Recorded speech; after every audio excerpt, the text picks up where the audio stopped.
ഈ വാർത്തകൾ വായിച്ച് കണ്ണ് നനയുക എന്നുള്ളത് അപൂർവമാണ്. കാരണം പ്രത്യേകിച്ച് നമ്മൾ മാധ്യമപ്രവർത്തകരാണല്ലോ. വാർത്ത വായിക്കുമ്പോൾ നമുക്ക് കണ്ണ് നനയാൻ പാടില്ല, ആരോടും പകയും ദേഷ്യവും തോന്നാൻ പാടില്ല, നിർവികാരരായി നമ്മൾ വാർത്തകളെ സമീപിക്കണം. പക്ഷേ ഒരു വാർത്ത വായിച്ച് എൻ്റെ കണ്ണ് നനഞ്ഞു സാർ. ദുഃഖം കൊണ്ടല്ല, സന്തോഷം കൊണ്ടാണ്. ആ വാർത്ത ആളുകളോടൊന്ന് ഷെയർ ചെയ്യണം. നിലക്കടല കൃഷി ചെയ്യുന്ന ഒരു കർഷകൻ്റെ പേരാണ് ഗൗരവ് പൻവർ, മഹാരാഷ്ട്രക്കാരനാണ്. ഇന്നലെ അദ്ദേഹം ടൺ കണക്കിന് നിലക്കടല, കപ്പലണ്ടി അല്ലേ, കപ്പലണ്ടി അദ്ദേഹം മഹാരാഷ്ട്രയിലെ വാസിം മാർക്കറ്റിൽ വിൽക്കാൻ കൊണ്ടുവന്നു. ഇങ്ങനെ മല പോലെ കൂട്ടിയിട്ടു. എന്നിട്ട് ഇങ്ങനെ കൃഷിക്കാരനാണല്ലോ, ആളുകൾ വന്ന് കടക്കാരും വ്യക്തികളും ഒക്കെ വാങ്ങിക്കൊണ്ടു പോകും. അങ്ങനെ നിലക്കടല വിൽപ്പനയ്ക്കായി ടൺ കണക്കിന് നിലക്കടല ഗൗരവ് പൻവാർ ഇങ്ങനെ കൂട്ടിയിട്ട് വിൽക്കാൻ ഒരുങ്ങുമ്പോൾ പെട്ടെന്ന് പെരുമഴയിൽ ഇയാളുടെ നിലക്കടല മുഴുവൻ ഒലിച്ചുപോയി. കുത്തി ഒലിക്കുന്ന ഈ പെരുവെള്ളപ്പാച്ചിലിൽ ആ മനുഷ്യൻ തകരുന്ന ഹൃദയത്തോടെ കൈകളൊക്കെ ചേർത്ത് പിടിച്ച് ഈ കടല ഒഴുകിപ്പോകാതിരിക്കാൻ, കപ്പലണ്ടി ഒഴുകിപ്പോകാതിരിക്കാൻ ശ്രമിച്ചു. മഴ പിന്നെയും ആർത്തലച്ചു പെയ്തു, എല്ലാം ഒഴുകിപ്പോയി. അയാൾ അവിടെ നിസ്സഹായനായിരുന്നിട്ട് കരഞ്ഞു. എന്തു ചെയ്യും? അയാളുടെ ഒരു വർഷത്തെ അധ്വാനത്തിൻ്റെ ഫലമാണ് വെള്ളം ഒഴുക്കിക്കൊണ്ടുപോയത്. പക്ഷേ അയാൾ വീട്ടിലേക്ക് പോയി. ഭാഗ്യമെന്ന് പറയട്ടെ, ആ മനുഷ്യൻ ആത്മഹത്യ ചെയ്തില്ല. പക്ഷേ രാവിലെ അദ്ദേഹത്തിൻ്റെ ഫോൺ വന്നു. അയാൾ ഫോൺ എടുത്തു. അപ്പോൾ വിളിച്ച ആൾ പറഞ്ഞു, എൻ്റെ പേര് ശിവരാജ് ചൗഹാൻ, കേന്ദ്ര കൃഷിമന്ത്രിയാണ്. ഞാൻ പ്രധാനമന്ത്രി നരേന്ദ്രമോദിജി പറഞ്ഞിട്ടാണ് അങ്ങയെ വിളിക്കുന്നത്. സംഭവമെല്ലാം അറിഞ്ഞു. കരയരുത്, വിഷമിക്കരുത്. അങ്ങേക്ക് സംഭവിച്ച നഷ്ടത്തിൻ്റെ പരിഹാര തുക ഇന്ന് രാവിലെ, അതായത് ഇന്ന് തിങ്കളാഴ്ച, ഞായറാഴ്ചയാണ് ഈ സംഭവം നടന്നത്, ഇന്ന് രാവിലെ നിങ്ങളുടെ അക്കൗണ്ടിലേക്ക് എത്താൻ വേണ്ട കാര്യങ്ങൾ ചെയ്തിട്ടുണ്ട്. എന്തൊരു സന്തോഷമായിരിക്കും ആ മനുഷ്യനല്ലേ. ഇത് നമ്മുടെ രാജ്യത്ത് ഇങ്ങനെ സംഭവിക്കുന്നു. ഇങ്ങനെ ഒരു പ്രധാനമന്ത്രി ഈ രാജ്യത്തിനുണ്ടായിരിക്കുന്നത്. ഇത് ഒന്നാമത് നിലക്കടല നമുക്ക് ആ വീഡിയോ പ്രേക്ഷകരെ കാണിക്കാം. അതാ പൊളിക്കാത്തതാണ്, അതുകൊണ്ട് വെള്ളത്തില് പൊങ്ങിപ്പോകും. തൊണ്ടുള്ളത് അതുകൊണ്ട് അത് ഒഴുകിപ്പോകും പെട്ടെന്ന്. ഉണങ്ങിയതാണ്, പൊങ്ങി. സാധാരണഗതിയിൽ പണ്ട് ഈ വാസു ഒരു നോവൽ എഴുതിയിട്ടുണ്ട്, ചുവപ്പ് നാട എന്ന് പറഞ്ഞിട്ട്. അദ്ദേഹത്തിൻ്റെ ജോലി ഒരുപാട് മുമ്പ്, സുനിൽ ഓർക്കുന്നുണ്ടോ എന്നറിയില്ല, എൻ്റെ കുട്ടിക്കാലത്തൊക്കെ ചുവപ്പ് നാട എന്നുള്ള വാക്ക് ധാരാളം വരും. ഇതിൽ എനിക്കുണ്ടായിരുന്ന അത്ഭുതം, ഇങ്ങനൊരു കാര്യം ചെയ്യണമെന്നുണ്ടെങ്കിൽ സർക്കാരിൻ്റെ ഫയൽ നീങ്ങണ്ടേ സാധാരണഗതിയിൽ. അത് എത്ര പെട്ടെന്ന്, അതായത് ഇതാണ് ഈ ആജ്ഞാശക്തി എന്ന് പറയുന്നത്. മോദി വിളിച്ചു പറയുന്നു ശിവരാജ് ചൗഹാനെ, പിന്നെ ഇത് പടപടയെന്ന് അങ്ങ് നീങ്ങുകയാണ്. കാരണം ഇത് മഹാരാഷ്ട്രയിൽ ഫട്നാവിസിന്റെ അടുത്തും ചെല്ലണമല്ലോ എല്ലാം. അത് കഴിഞ്ഞ് ഇത് കൊടുക്കുന്നത് അവിടുത്തെ കലക്ടറായിരിക്കണമല്ലോ, അക്കൗണ്ടിലാണ്. അപ്പൊ അവിടെ നിന്ന് അക്കൗണ്ടിലേക്ക് മുഖ്യമന്ത്രി പറയുന്നത് ഇന്ന് രാവിലെ ഏർപ്പാട് ചെയ്തിട്ടുണ്ട്, ഇന്ന് നിങ്ങളുടെ അക്കൗണ്ടിൽ നിങ്ങൾക്ക് നഷ്ടപ്പെട്ട കപ്പലണ്ടിയുടെ വില അക്കൗണ്ടിൽ വരും. അദ്ദേഹത്തിന്റെ മുഴുവൻ വിശദാംശങ്ങളും എടുത്തിട്ട് അങ്ങനെ അതിന് പരിഹാരം കാണുകയാണ്. എന്തൊരു കൃതാർത്ഥതയോട് കൂടിയായിരിക്കും അല്ലേ ഈ മനുഷ്യൻ അത് തിരിച്ചറിയുന്നത്. ഗൗരവ് പൻവർ എന്നാണ് അദ്ദേഹത്തിൻ്റെ പേര്. അപ്പോൾ ഞാൻ ആലോചിക്കുകയെന്ന് വെച്ചാൽ, നമുക്ക് പണ്ടൊക്കെ ഈ ദൈവം പണ്ടൊക്കെ പിന്നെ എന്ന് പറയും, ഇപ്പോൾ അപ്പോഴപ്പോഴാണെന്ന് പറയുന്ന പോലെയാണ്. അപ്പോൾ ഞാൻ പറയുന്നത്, രാജ്യത്തെ ആളുകൾക്കൊക്കെ ഒരുപാട് സങ്കടങ്ങളും ദുരിതങ്ങളും ഉണ്ട്. എല്ലാവരുടെയും പ്രശ്നങ്ങൾ, 148 കോടി ജനങ്ങളുടെയും പ്രശ്നങ്ങൾ ഇതുപോലെ പരിഹരിക്കപ്പെടാനൊന്നും കഴിയില്ല. എന്നാലും ഇടയ്ക്കൊരു സ്പെസിമെൻ പോലെ റാൻഡമായിട്ടെങ്കിലും മനുഷ്യരുടെ വിലാപങ്ങൾക്കും സങ്കടങ്ങൾക്കും ദുരിതങ്ങൾക്കും നഷ്ടങ്ങൾക്കും പരിഹാരമുണ്ടാക്കാൻ കഴിയുമെങ്കിൽ എത്ര സുന്ദരമാണ്. ടാഗോർ പറഞ്ഞതുപോലെ, ആ ഉന്നതിയിലേക്ക് എൻ്റെ രാജ്യം ഉയരണമേ എന്ന് ഗീതാഞ്ജലി പറയുന്നില്ലേ, അതുപോലെ നമ്മുടെ രാജ്യം ചില സമയത്തെങ്കിലും ഇങ്ങനെ ഉയർന്നു പോകുന്നുണ്ട്. നമ്മുടെ രാജ്യം വളരെ വലുതാവുകയാണെന്ന് തോന്നുന്നു നമുക്ക്.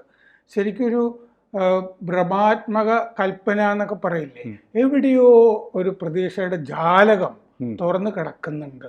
ഇന്ന് എല്ലാ പ്രതീക്ഷയും നഷ്ടപ്പെട്ടവർക്ക് അല്ലേ, എവിടെയോ ആകാശത്തൊരു ജാലകം തുറന്നു വന്ന പോലെയുള്ളൊരു തോന്നലാണ് ഈ കഥ കേൾക്കുമ്പോൾ ഉണ്ടാകുന്നത്. ഈ മോദി ഈ മൻ കി ബാത്തിൽ ഇതുപോലത്തെ പല ആളുകളെ പറ്റിയും സംസാരിക്കാറുണ്ട്. നമ്മൾ കേരളത്തിൽ തന്നെ നമ്മൾ അറിഞ്ഞിട്ടില്ലാത്ത, മോദി പറഞ്ഞതിന് ശേഷം നമ്മൾ അറിഞ്ഞ എത്രയോ പേരുണ്ട്. അങ്ങനെ പത്മശ്രീയൊക്കെ കിട്ടിയിട്ടുള്ള ആളുകളൊക്കെ ഉണ്ട്. അതിലെ കഥകൾ പറഞ്ഞിട്ടൊക്കെ. വയനാട്ടിലെ ഡോക്ടർ, മറ്റേ ഒരു തിരുവനന്തപുരത്തെ ഒരു മറ്റേ ആദിവാസി വൈദ്യം, നാടോടി, അതെ, വൈദ്യം, നാടൻ വൈദ്യം ഒക്കെ നോക്കുന്ന അത്തരം ആളുകളെ പറ്റിയൊക്കെ അതിൻ്റെ അകത്ത് പരാമർശിച്ചു. കാരണം എന്താണെന്ന് വെച്ചാൽ അത്തരം ആളുകളെയൊക്കെ ഒരറ്റത്ത് നിന്ന് ഒരാൾ ശ്രദ്ധിച്ചു കൊണ്ടിരിക്കുന്നുണ്ട് എന്നുള്ളത് വലിയ കാര്യമാണ്. അദ്ദേഹത്തിന് എന്തിനാണ് ഈ മൻ കി ബാത്ത് ഇതൊന്നും അല്ലാതെ ഈ പൊന്തിഫിക്കേഷൻ എന്ന് ഇംഗ്ലീഷിൽ പറയില്ലേ, ഒരു വലിയ പീഠത്തിൽ കയറിയിരുന്ന് വലിയ നിർഗളമായിട്ട് ഈ ഫിലോസഫി പറഞ്ഞുകൊണ്ടിരിക്കുകയെന്ന് പറഞ്ഞ പരിപാടി അതല്ല. മോദി ആ മൻ കി ബാത്ത് എന്നുള്ളത് ഫലപ്രദമായിട്ടാണ് ഉപയോഗിക്കുന്നത്. ഇത്തരം അൺസങ് ഹീറോസ് അല്ലേ, ആരും പറയാനില്ലാത്ത ആളുകൾക്ക് വേണ്ടി ഉള്ള ഒരു ശബ്ദമായിട്ടാണ് ഇത് നിൽക്കുന്നത്. ഈ മോദിയുടെ ചില ആക്ടിവിറ്റീസ് കാണുമ്പോൾ എനിക്ക് വല്ലാത്ത അഭിമാനം തോന്നാറുണ്ട്. കാരണം ചില ആളുകൾ മോദിയെ കാണുമ്പോൾ അദ്ദേഹത്തിൻ്റെ കാല് തൊടും, ഉടനെ അദ്ദേഹം തിരിച്ച് അവരുടെ പാദം തൊടും. അങ്ങനെ ചെയ്യുന്നൊരു നേതാവിനെ നമ്മൾ കണ്ടിട്ടില്ല. അപ്പോൾ തന്നെക്കാൾ എളിയ ആളായിരിക്കാം ഒരു പക്ഷേ സ്ത്രീകളൊക്കെ അദ്ദേഹത്തെ കാണുമ്പോൾ പാദം ഉടനെ പുള്ളി തിരിച്ച് ചെയ്യുകയാണ്. അപ്പോൾ ഇങ്ങനെ അപ്പോൾ അത് നമ്മൾ ആലോചിച്ചിട്ടുണ്ട്. നമ്മുടെ പലപ്പോഴും ചിലരൊക്കെ പറയും ഈ മോദി കാണിക്കുന്ന ഒരു വിനയം, സിംപ്ലിസിറ്റിയൊക്കെ കാണുമ്പോൾ നമ്മുടെ കേരളത്തിലുള്ള ചില ആളുകളെ എടുത്ത് കണക്കിലിടാൻ തോന്നുമെന്ന്. ഇപ്പോൾ നമ്മളിവിടെ ഒരു സെൽഫി എടുക്കണം എന്ന് പറഞ്ഞാൽ പ്രധാനമന്ത്രിയുടെ അടുത്ത് നിന്ന് സെൽഫി എടുക്കാം. പലപ്പോഴും ചില ആളുകൾ വലിയ സമ്മേളനങ്ങളിലൊക്കെ അദ്ദേഹം പങ്കെടുക്കുമ്പോൾ ദൂരെ നിന്നിട്ട് ആളുകൾ ചിത്രങ്ങൾ ഉയർത്തി കാണിക്കും. കുട്ടികൾ, അദ്ദേഹം ആളെ വിട്ട് ആ ചിത്രം വാങ്ങിപ്പിക്കും. ചിലപ്പോൾ ആ കുട്ടിയെ തന്നെ അടുത്ത് വിളിക്കും. എല്ലാ പ്രോട്ടോകോളും വീഡിയോ വന്നിരുന്നു. അങ്ങനെ അദ്ദേഹം പ്രസംഗിക്കുന്നതിൻ്റെ ഇടയ്ക്ക് ഞാൻ കണ്ടു ഒരു കുട്ടിയുടെ കയ്യിൽ നിന്ന് ഈ ചിത്രം അത് കൊടുത്തയപ്പിക്കുന്നു, മേടിച്ചുകൊണ്ടിരുന്നു. പുരുഷാരമാണല്ലോ നിൽക്കുന്നത്. ആ പുരുഷാരത്തിന്റെ നടുവിൽ ഒരു കുട്ടിയെ അദ്ദേഹം ശ്രദ്ധിച്ചു. ആ കുട്ടി ചിത്രവുമായിട്ട് ഇതെങ്ങനെ ഈ പ്രധാനമന്ത്രിയുടെ അടുത്തെത്തും എന്ന് പറഞ്ഞിട്ട് ഇങ്ങനെ ഉയർത്തി കാണിക്കുന്നത്. പ്രസംഗം നിർത്തിയിട്ട് ആ ചിത്രം കൊടുത്തേക്കൂ എന്ന് പറയുന്ന ഒരു ദൃശ്യം ഉണ്ടായിരുന്നു. ഭയങ്കരമായിരുന്നു. ഭയങ്കരമായിട്ട് ഹാർട്ട് ടച്ചിങ് ആയിട്ടുള്ള ഒരുപാട് മൊമെന്റ്സ്. ഇപ്പം നമ്മളിപ്പോൾ അടുത്ത കാലത്ത് ഹരിയാനയിൽ ഈ മോദിയെ നേരിട്ട് കണ്ട ശേഷമേ ഞാൻ ചെരുപ്പിടുള്ളൂ എന്ന് പറഞ്ഞ ഒരു സാധാരണ മനുഷ്യൻ, അദ്ദേഹം 2014 മോദി പ്രധാനമന്ത്രിയാവുന്ന. അതിനു മുമ്പ് പ്രതിജ്ഞ ചെയ്ത ആളാണ്. അപ്പൊ 10-15 കൊല്ലമായിട്ട് എന്നിട്ട് മോദി അവിടെ ചെല്ലുന്നു എന്ന് പറഞ്ഞപ്പോ ഗസ്റ്റ് ഹൗസിൽ വിളിച്ചിട്ട് ഒരു ഷൂ ഇടിക്കുന്ന ചിത്രം. മോദി താൻ ഈ ഷൂ ഇട്ടോന്ന് പറഞ്ഞിട്ട് ആ ഷൂ അങ്ങോട്ട് നീക്കി വെച്ച് കൊടുത്താൽ പോരെ. അതല്ല, തൊട്ടടുത്തിരുത്തി ആ ഷൂ കയ്യിലെടുത്തിട്ട് ഇടിക്കുകയാണ്. അങ്ങനെ ഒരു വീഡിയോ വന്നു. നമ്മൾ ഈ പറഞ്ഞിട്ടുണ്ട് യേശുദേവൻ ശിഷ്യന്മാരുടെ പാദം കഴുകി എന്നൊക്കെ പറയുന്നു. അതിപ്പം ക്രൈസ്തവ സഭ ഇതിങ്ങനെ പരമ്പരാഗതമായി പിന്തുടരുന്നുണ്ട്. അപ്പോൾ ഞാൻ അത്രയും യേശുദേവനെ പോലെയാണ് മോദി എന്ന് പറയുകയല്ല. എന്നാൽ പോലും അദ്ദേഹത്തിൻ്റെ ഒരു ലാളിത്യം ഇപ്പം നമ്മൾ ആലോചിക്കുന്നില്ലേ. ഇപ്പം ഞാൻ സെൽഫി എടുക്കുന്ന കാര്യം പറഞ്ഞു. മോദി പോകുന്ന വഴിക്ക് സെൽഫി എടുക്കാൻ ആളുകൾ പറഞ്ഞാൽ മോദി നിന്നു കൊടുക്കും. ഞാനപ്പോൾ പിണറായി വിജയൻ പോകുന്ന വഴിക്ക് ഒരു സെൽഫി എടുക്കാൻ നോക്കിയാലോ? അല്ല, രക്ഷാപ്രവർത്തനം നടക്കും. അപ്പോൾ ഇത് എന്താന്ന് വെച്ചാൽ ഇത് ഈ മാർക്സിസ്റ്റുകൾക്കും ഇസ്ലാമിസ്റ്റുകൾക്കും മനസ്സിലാവില്ല. സൊല്ല് പറയുമ്പോഴൊക്കെ എൻ്റെ മനസ്സിൽ വന്ന വാക്ക് അദ്വൈതം എന്നുള്ളതാണ്. അദ്വൈതം ഉള്ളിലേക്ക് കയറി കഴിഞ്ഞാൽ പിന്നെ മനുഷ്യൻ ഇങ്ങനെ വലിപ്പച്ചെറുപ്പങ്ങളില്ല, വലിപ്പച്ചെറുപ്പമില്ല, അഭിന്നമാണെന്നുള്ളതാണല്ലോ. ദൈവവും മനുഷ്യനും അഭിന്നമാണ് എന്നുള്ളതാണ് ഏകം. അപ്പോൾ ആ തത്വചിന്ത ഉള്ളിലേക്ക് കയറിയ എല്ലാവരും നമ്മളെപ്പോലെ തന്നെ ഒരു മൺതരിയും നമ്മളുടെ ഭാഗമാണ് എന്നുള്ളതുകൊണ്ട് എന്തിനെ കണ്ടാലും തൊഴുക. അല്ല, ഈ ഗൗരവ് പൻവർ ശരിക്കും ഒരു എനിക്കൊന്ന് നാളെ കേട്ട് ഒരുപക്ഷെ വാർത്തയൊക്കെ വരുമായിരിക്കും. മറ്റിപ്പോൾ ചാനലുകളൊന്നും വന്നിട്ടില്ല.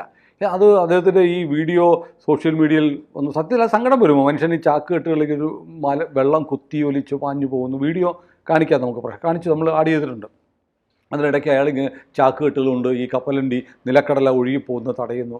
എല്ലാം ഒഴുകിപ്പോയിട്ട് ഇയാൾ ഹതാശനായി നിലവിളിക്കുന്നു. അതിപ്പോൾ ഇത് ഒരു ഗൗരവ് പൻവർ എന്ന് പറയുന്ന ഒരു മനുഷ്യനല്ല, ഇന്ത്യയിലെ കൃഷിക്കാരൻ്റെ പ്രതീകമാണ്. അപ്പോൾ കർഷകർക്ക് നിങ്ങളുടെ വിള ഇൻഷുറൻസ് അടക്കമുള്ള കാര്യങ്ങൾ നൽകിക്കൊണ്ട് അതിന് പരിഹാരം ഉണ്ടാക്കും എന്നൊക്കെ പറയുന്ന ഒരു സർക്കാരാണ് മോദിയുടെ സർക്കാർ. പക്ഷേ അതിനും ഈ പറഞ്ഞ പോലെ സാറ് പറഞ്ഞ പോലെ ചുവപ്പ് നാട റെഡ് ടേപ്പ് ഉണ്ടായിരുന്നു. റെഡ് ടേപ്പൊന്നും വേണ്ട, ഒരു വാർത്ത ഇങ്ങനൊരു സംഭവം ഉണ്ടായി, അത് എത്തേണ്ട അടുത്തെത്തി. അപ്പം തന്നെ PMO പ്രധാനമന്ത്രി നേരിട്ട് കൃഷിമന്ത്രിയെ വിളിക്കുന്നു, ആ മനുഷ്യന് പണം കൊടുക്കണമെന്ന് പറയുന്നു. അതായത് ഒരാളുടെ കണ്ണീര് തിരിച്ചറിയുക എന്നുള്ളതാണല്ലോ. കാരണം കണ്ണീരുകളിലൊക്കെ ചവിട്ടി മെതിച്ചുകൊണ്ട് നടക്കുന്ന ഭരണാധികാരികൾ ധാരാളം ലോകത്തുണ്ട്. അവരാണ് ഈ ഏകാധിപതികൾ എന്ന് പറയുന്നത്. മോദിയെ ഫാഷിസ്റ്റ് എന്നോ ഏകാധിപതികളെന്നോ വിളിക്കുന്ന ഈ വിഡ്ഢികൾ ധാരാളം ഈ ലോകത്തുണ്ട്. അപ്പോൾ ഞാനിപ്പോൾ ഓർക്കുന്നത് മുടി മുറിച്ചും നിലവിളിച്ചും തിരുവനന്തപുരത്ത് സെക്രട്ടേറിയറ്റിന് മുന്നിലിരിക്കുന്ന ആശാ വർക്കർമാരെ കുറിച്ച് ഞാൻ ഓർക്കുകയാണ്. ഒന്ന് കാണാൻ, ഒന്ന് സംസാരിക്കാൻ നിങ്ങൾ വരൂ. ആ സ്ത്രീകളോട് മുഖ്യമന്ത്രി പറയുകയാണ്, നിങ്ങൾ വരൂ, നമുക്ക് സംസാരിക്കാം, എന്താ നിങ്ങൾക്ക് പറയാനുള്ളത് എന്ന് വിളിച്ചിരുത്തി അവരോട് 2 വാക്ക് പറഞ്ഞ് നിങ്ങളുടെ പ്രശ്നങ്ങളൊക്കെ ജനുവിനാണ്, സംസ്ഥാന സർക്കാർ ചെയ്യേണ്ട കുറച്ച് കാര്യങ്ങളുണ്ട്, ചെയ്യാം, ഇപ്പോൾ പണമില്ല, തൽക്കാലം ഞാൻ നിങ്ങൾക്ക് ചെറിയൊരു തുക തരാം, അതൊക്കെ ചെയ്യാം, അടുത്തൊന്ന് പോകാമായിരുന്നു. അങ്ങനെയൊക്കെ ചെയ്യുമ്പോഴത്തേക്ക് ഒരു വലിയ പ്രതീക്ഷയാണ്. അല്ലാതെ ഇവരെ സമരം സംഘടിപ്പിച്ച SUCIക്കാരാണ്, അതുകൊണ്ട് ഞങ്ങൾ അങ്ങോട്ട് പോകത്തില്ല. വിഴിഞ്ഞത്ത് പ്രശ്നം ഉണ്ടായപ്പോഴും ഈ മറ്റേ രക്ഷാപ്രവർത്തനക്കാരൻ പോയില്ല. അവിടെ നിർമ്മല സീതാരാമൻ അവർക്ക് വിഴിഞ്ഞത്ത് പോയി. അപ്പോഴാണ് ആള് പങ്കായെടുത്തത്. 1-ാം നമ്പർ കാറിൽ കയറാതെ മുഖ്യമന്ത്രി ഓടി രക്ഷപ്പെട്ടു.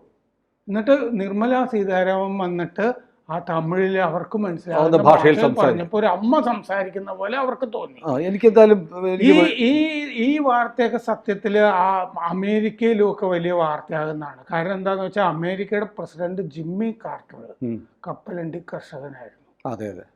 ഏതായാലും ഗൗരവ് പൻവാർ സ്വപ്നത്തിൽ വിചാരിച്ച് കാണത്തില്ല. കേന്ദ്ര കൃഷിമന്ത്രി വിളിച്ചിട്ട് പ്രധാനമന്ത്രി പറഞ്ഞിട്ടുണ്ട് അക്കൗണ്ടിൽ ഇതാ ഇന്ന് തിങ്കളാഴ്ച കാശ് വരും എന്ന് പറയുന്നത്. അപ്പോൾ ചോദ്യം വരും, ഇന്ത്യയിലെ മുഴുവൻ കൃഷിക്കാർക്കും ഇങ്ങനെ കൊടുക്കുക സാധ്യമാവില്ലായിരിക്കാം. എന്നാൽ പോലും ഒരു പ്രതീക്ഷ, നമുക്കൊരു വിഷമം ഉണ്ടായാൽ, നമ്മളൊന്ന് ഉറക്കെ കരഞ്ഞാൽ കേൾക്കാൻ 2 കാതുകളും അലിയുന്ന ഒരു ഹൃദയവും ചിലപ്പോൾ അനുകൂലമായി തീരുമാനമെടുക്കുന്ന സാഹചര്യം ഉണ്ടെന്ന് പറയുമ്പോൾ ജീവിക്കാനുള്ള പ്രതീക്ഷ. അല്ലെങ്കിൽ ഒരു പക്ഷേ ഗൗരവ് പൻവാർ ഇന്നലെ അല്ലെങ്കിൽ തൊട്ടടുത്ത ദിവസങ്ങളിൽ ഒരു പക്ഷേ ആത്മഹത്യ ചെയ്യുമായിരുന്നു. ഒരു കർഷകൻ്റെ ആത്മഹത്യയിൽ നിന്ന് ഒരാളെ രക്ഷിക്കുക മാത്രമല്ല, ഇനിയുള്ള കൃഷിക്കാർക്ക് ഒരു പ്രതീക്ഷ കൂടിയായി മോദി മാറി. എനിക്ക് ഒരു വാചകം മനസ്സിൽ വരുന്നുണ്ട്, പെരുമഴ ഒരുപാട് കർഷകരുടെ കണ്ണീരാണ്. അതെ, അത് മോദി തിരിച്ചറിഞ്ഞു. കൂടുതൽ വാർത്തകളും വിശേഷങ്ങളും നിങ്ങളിലേക്ക് എത്താൻ ABC മലയാളം സബ്സ്ക്രൈബ് ചെയ്യുക, ബെൽ ബട്ടണും അമർത്തുക.